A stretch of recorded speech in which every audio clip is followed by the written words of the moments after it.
Of the just over 1 million commuters who come into London daily, nearly 500,000 come by train into one of the capital's grand Victorian stations. This is St Pancras, and like most days, most commuters are too preoccupied to look up and enjoy the amazing architecture.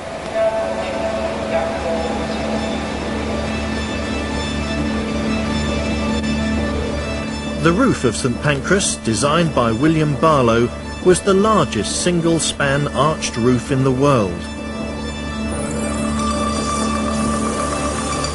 On top, the view is daunting. And it's not just the roof, but the towers of perhaps one of London's finest buildings, the Midland Grand Hotel, designed in the 1860s by Sir George Gilbert Scott. It's soon to be refurbished as part of the new Eurostar terminal, so there's just time left to climb the stairs of this mausoleum of a bygone era. Change of security. Come in, sir.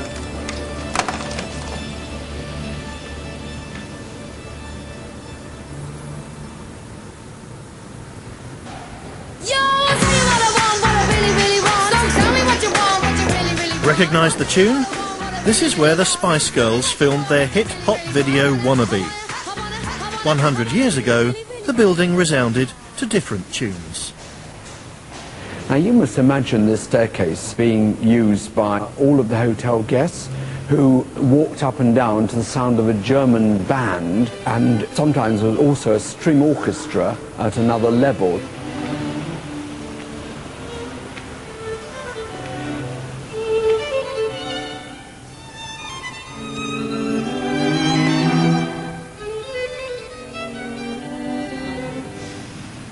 This is the main dining room where people would come for their principal meals, 5 shillings a time when the hotel first opened, that's 25p, and then the ladies would retire into the smoking room, the ladies' smoking room, where they would take their coffee and smoke and enjoy this wonderful architecture.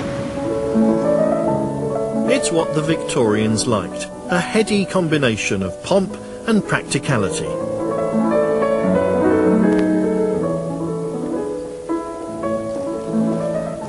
Here we are on one of the principal floors in the hotel, the kind of floor where you would, when it opened, have paid 14 shillings a night. That's about 70 pence a night for your bedroom, breakfast and dinner. Most of the guests were merchants, professional people, sometimes with their families, perhaps pausing in London before travelling abroad. Quite a lot of them single men travelling to London to do business. Some of the rooms off this corridor are actually suites of rooms, a sitting room with a bedroom, but suites in the 1870s sense doesn't mean you include a bathroom. The bathrooms were very, very few and far between. And that meant the hotel had to have a lot of chambermaids, porters and servants.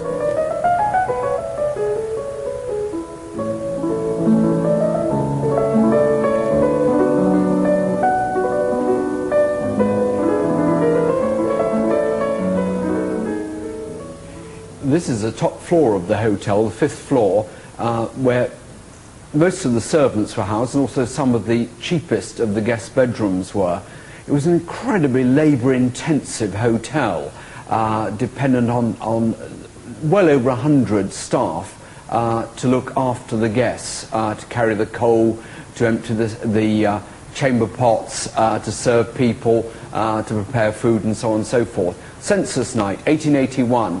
115 servants looking after 93 guests. This is a luxury hotel, surely. Luxury it may have been, but there was a problem.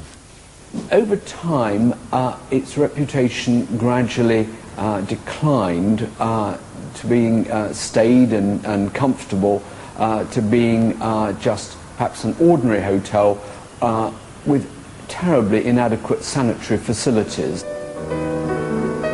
I mean quite literally that there were 9 bathrooms in the hotel when it was completed. So all those hundreds of hotel guests were dependent upon regime of slopping out and people bringing hot water for baths in your room, and there was not a thought, the idea of en-suite facilities at all.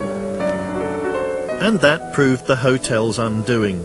For no matter how many maids there were to slop out and bring pitchers of hot water, guests simply wanted what the newer hotels had to offer: hot and cold water in the rooms and en-suite toilets.